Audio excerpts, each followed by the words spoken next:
ಪಿಸ್ತೂಲಿಂದ fire ಮಾಡೋದು ಘಟನೆ ಆಗಿದೆ. ಈ ವಿಚಾರದಲ್ಲಿ ಕ್ಯಾಂಪ್ ಪೊಲೀಸ್ ಠಾಣೆಯಲ್ಲಿ 2 ಪ್ರಕರಣ ನಾವು ದಾಖಲು ಮಾಡಿದ್ದೀವಿ. ಒಂದು ಪ್ರಕರಣದಲ್ಲಿ ಫಿರ್ಯಾದಿ ಇವನು ಸುರೇಶ್ ಜಾಲ್ಗಾರ್ ಅಂತ ಇದ್ದಾನೆ ಮತ್ತು ಆರೋಪಿ ಪ್ರಫುಲ್ ಪಾಟೀಲ್ ಮತ್ತು ಇತರರು ಅಂತ ಅವನು ದೂರು ನೀಡಿದ್ದಾನೆ. ಇದರಲ್ಲಿ ಅಟೆಂಪ್ಟ್ ಟು ಮರ್ಡರ್ ಮತ್ತು ಆರ್ಮ್ಸ್ ಆ್ಯಕ್ಟ್ನಲ್ಲಿ ನಾವು ಕೇಸ್ ತಗೊಂಡಿದ್ದೀವಿ. ಅದರ ಜೊತೆಗೆ ಅಲ್ಲಿಯ ಜಿಮ್ಖಾನಲ್ಲಿ ಇರೋ ಮ್ಯಾನೇಜರ್ ಕೂಡ ಈ ಜನ ಅಲ್ಲಿ ನಮ್ಮಲ್ಲಿ ಗಲಾಟೆ ಮಾಡಿದ್ದಾರೆ, ನಮ್ಮ ಪ್ರಾಪರ್ಟಿಗೆ ಡಿಸ್ಟ್ರಾಯ್ ಮಾಡಿದ್ದಾರೆ ಅಂತ ಅವರಿಂದ ಕೂಡ ಈ ಸುರೇಶ್ ಜಾಲ್ಗಾರ್, ರಾಜು ಕಡೋಲ್ಕರ್, ಇಮ್ರಾನ್ ಪಠಾನ್, ಕುಂದನ್ ಯಲ್ಲೂಲ್ಕರ್ ಇವರ ಮೇಲೆ ನಾವೊಂದು ಕೇಸ್ ತಗೊಂಡಿದ್ದೀವಿ. ಇದು ಪ್ರಾಪರ್ಟಿ ಏನಿದೆ ಇದು ಡಿಫೆನ್ಸ್ ಇಲಾಖೆದು ಪ್ರಾಪರ್ಟಿ. ಇದು ಲೀಸ್ನಲ್ಲಿ ಯೂನಿಯನ್ ಜಿಮ್ಖಾನಾಗೆ ಕೊಟ್ಟಿದ್ದಾರೆ. ಲೀಸ್ ಪೀರಿಯಡ್ ಮುಗಿದಿದೆ, ಆದರೂ ಕೂಡ ಇವರು ಆಪರೇಟ್ ಮಾಡ್ತಾ ಇದ್ದಾರೆ. ಅಲ್ಲಿ ಅವರಿಗೆ ಕ್ಲಬ್ ನಡೆಸಲಿಕ್ಕೆ ಕೂಡ ಪರ್ಮಿಷನ್ ಇಲ್ಲ, ಆದರೂ ಕೂಡ ಇದು ಮಾಡಿದ್ದಾರೆ. ಇದರ ಮೇಲೆ ನಾವು ಮುಂದಿನ ಕಾನೂನಿತ ಕ್ರಮ ತಗೊಳ್ತೀವಿ. ಹೋದ ವರ್ಷ ಜನವರಿ ತಿಂಗಳಲ್ಲಿ ಬೆಳಗಾವಿ ಗ್ರಾಮಾಂತರ ಲಿಮಿಟ್ನಲ್ಲಿ ಈ ಪ್ರಫುಲ್ ಪಾಟೀಲ್ ಮೇಲೆ ಒಂದು ಇದೇ ಥರ ಒಂದು ಹಲ್ಲೆ ಆಗಿತ್ತು. ಅದರಲ್ಲಿ ಇವನು ಸುರೇಶ್ ಜಾಲ್ಗಾರ್ ಇವನು ಆರೋಪಿ ಇದ್ದ. ಈ ಹಳೆ ವೈಮನಸ್ಸಿನಿಂದನೇ ಈ ಘಟನೆ ಆಗಿದೆ ಅಂತ ನಮ್ಮದು ಪ್ರಿಲಿಮಿನರಿ ಎಸ್ಟಿಮೇಟ್ ಇದೆ. ಈಗಾಗಲೇ 2 ಸ್ಪೆಷಲ್ ತಂಡ ಇವರಿಗೆ ದಸ್ತಗಿರಿ ಮಾಡಲು ನಾವು ರಚನೆ ಮಾಡಿದ್ದೀವಿ. ಹಾಗೂ ಇದರ ಜೊತೆಗೇ ಪೂರ್ತಿ ನಗರದಲ್ಲಿ ಎಷ್ಟು ಕಡೆ ಕ್ಲಬ್ ನಡ್ತಾ ಇದೆ, ಅವರು DC ಅವರು ಏನು ಪರ್ಮಿಷನ್ ಕೊಟ್ಟಿದ್ದಾರೆ ಕ್ಲಬ್ ನಡೆಸಲಿಕ್ಕೆ, ಅದರದ್ದು ಪಾಲನೆ ಆಗ್ತಾ ಇಲ್ಲ. ಇದರದ್ದು ಒಂದು ವಾರದೊಳಗಡೆ ಎಲ್ಲರದ್ದು ನಾವು ಪರಿಶೀಲನೆ ಮಾಡ್ತೀವಿ. ಎಲ್ಲಿ ವಿದೌಟ್ ಪರ್ಮಿಷನ್ ಆಗಲಿ ಅಥವಾ ಪರ್ಮಿಷನ್ದು ನಿಯಮ ಬಾಹ್ಯ ಚಟುವಟಿಕೆ ಮಾಡಿಕೊಂಡು ಯಾರು ಮಾಡ್ತಾ ಇದ್ರೆ ತಕ್ಷಣವೇ ಅವರ ಮೇಲೆ ನಾವು ಕಾನೂನು ರೀತಿಯ ಕ್ರಮ ಜರುಗಿಸ್ತೀವಿ.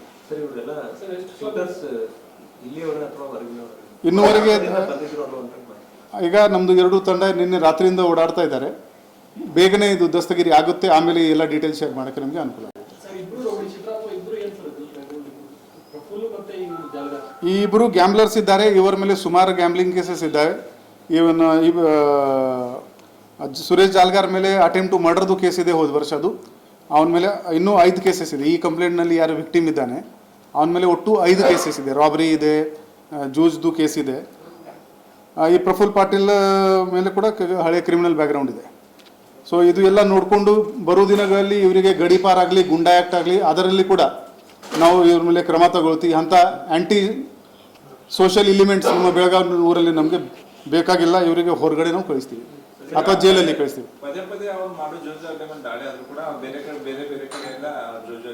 ಮಾಡ್ಕೊಂತ ಹೋಗ್ತಾ ಇದ್ದಾರೆ ಸರ್. ಒಂದ್ ಕಡೆ ಸಿನ್ನೋಡಿ ಮಾಡ್ತಾರೆ, ಇಲ್ಲಿ ಏನಾದ್ರು ಟೈಟ್ ಆದ್ಮೇಲೆ ಸ್ವಲ್ಪ ಮಹಾರಾಷ್ಟ್ರ ಬಾರ್ಡರ್ ಹೋಗಿ ಮಾಡೋದು. ಈ ಪ್ರಫುಲ್ ಪಾಟೀಲ್ ಬರೀ ಗ್ಯಾಮ್ಲಿಂಗ್ ಅಷ್ಟೇ ಇಲ್ಲ ಸರ್, ಮಟ್ಕಾಸೋದಕ್ಕೆ ಇವನು ಇದನ್ನ ಮಾಡ್ತಾನೆ ಅನ್ನುವಂಥದ್ದು ಈ ಹಿಂದೆ ಕೂಡ ಅವು ಎಲ್ಲ ಪರಿಶೀಲನೆ ಮಾಡ್ತೀವಿ. ಇಲ್ಲಿವರೆಗೆ ಏನಾಗ್ತಾ ಇದೆ, ನಾವು ಇವರ ಮೇಲೆ ಕರ್ನಾಟಕ ಪೊಲೀಸ್ ಆ್ಯಕ್ಟ್ದು ಸೆಕ್ಷನ್ ಪ್ರಕಾರ ಕ್ರಮ ತಗೋತೀವಿ. ಇವರು ಫೈನ್ ಪೇ ಮಾಡ್ತಾರೆ, ಅದರಲ್ಲಿ ಜಾಸ್ತಿ ಶಿಕ್ಷೆ ಆಗಲ್ಲ. ಇನ್ನು ಮುಂದೆ ಇವರ ಮೇಲೆ ಆರ್ಗನೈಸ್ ಕ್ರೈಮ್ದು ಸೆಕ್ಷನ್ ಹಾಕೊಂಡು ಲಾಂಗ್ ಟರ್ಮ್ ಇವರಿಗೆ ಹಿಂಡಲ್ಗ ಕಳಿಸೋದು ಪ್ರೋಗ್ರಾಮ್ ಮಾಡ್ತಾ ಇದ್ವಿ. ಅದರದ್ದು ಕೂಡ ಸೋರ್ಸ್ ಎಲ್ಲಿಂದ ತಗೊಂಡಿದ್ದಾರೆ, ಎಲ್ಲಿಂದ ಪರ್ಚೇಸ್ ಮಾಡಿದ್ರೆ ಅಲ್ಲಿವರೆಗೆ ನಾವು ಇನ್ವೆಸ್ಟಿಗೇಷನ್ ಮಾಡ್ತೀವಿ. ರೌಡಿ ಶೀಟ್ ಆಲ್ರೆಡಿ ಇರಬೇಕು ಇವರದು, ನಾವು ಚೆಕ್ ಮಾಡ್ತೀವಿ ಮತ್ತು ಬಾಂಡರ್ ಕೂಡ ಮಾಡ್ತೀವಿ. ಅದು ಅವರಿಗೆ ಅರೆಸ್ಟ್ ಮಾಡಿದ ಮೇಲೆ ಗೊತ್ತಾಗುತ್ತದೆ.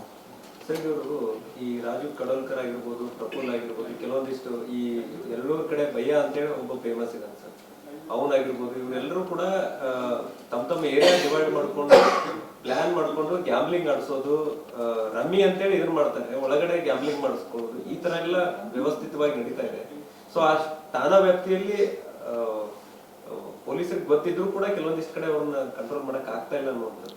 ಇಲ್ಲ, ಅದೇ ಹೇಳ್ತಾ ಇದ್ದೀನಿ. ಈಗ ನಾನು DC ಆಫೀಸಿಂದ ಲಿಸ್ಟ್ ತಗೊಳ್ತಾ ಇದ್ದೀನಿ. ಎಲ್ಲಿ ಕಡೆ ಪರ್ಮಿಷನ್ ಇದೆ ಅವರದ್ದು ಕೂಡ ಪರಿಶೀಲನೆ ಮಾಡ್ತೀವಿ.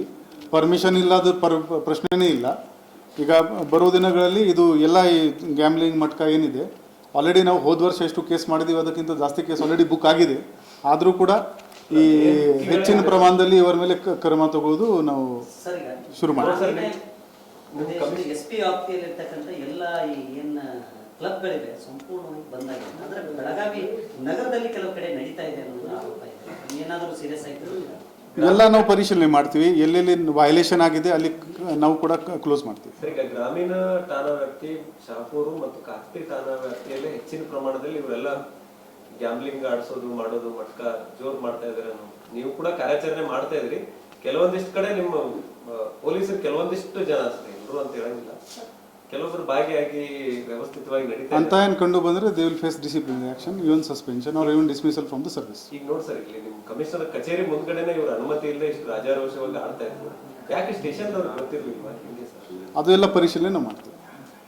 ಇಂಥ ಟೈಮಲ್ಲಿ ನಿಮ್ಮವ್ರದ್ದು ಸ್ವಲ್ಪ ಏನಾದ್ರು ಗೊತ್ತಿದ್ದು ಸುಮ್ಮನೆ ಇದ್ರ ಅಥವಾ ಗೊತ್ತಿಲ್ಲದೆ ಇದ್ರೆ ಯಾಕೆ? ಅದು ನಾನು ಇಮಿಡಿಯೇಟ್ಲಿ ಈಗ ಎನ್ಕ್ವೈರಿ ಆರ್ಡರ್ ಮಾಡ್ತಾ ಇದ್ದೀನಿ. ಅದರಲ್ಲಿ ಯಾರು ಪಾತ್ರ ಕಂಡು ಬರುತ್ತೆ ಅವ್ರ ಮೇಲೆ ಶಿಸ್ತಿನ ಕ್ರಮ ಆಗುತ್ತೆ. ಪ್ರಫುಲ್ ಪಾಟೀಲ್ ಮೇಲೆ ನೀವು ಹಿಂದೆ ಹೇಳ್ದಂಗೆ ಅಟ್ಯಾಕ್ ಆಗಿತ್ತು ಸರ್. ಸೊ ಅದು ಅಟ್ಯಾಕ್ ಆದ್ಮೇಲೆ ಕೂಡ ಇವ್ನು ಮತ್ತೆ ಗ್ಯಾಮ್ಲಿಂಗ್ ಸ್ಟಾರ್ಟ್ ಮಾಡ್ಕೊಂಡು ಸಿನ್ನೋಳಿ ಕಡೆ ವ್ಯವಸ್ಥಿತವಾಗಿ ಆಟ ಆಡ್ತಿದ್ದ ಅನ್ನುವಂಥದ್ದು ಇದೆ. ಎಲ್ಲ ನಾವು ಪರಿಶೀಲನೆ ಮಾಡ್ತೀವಿ, ಕ್ರಮ ತಗೊಳ್ತೀವಿ.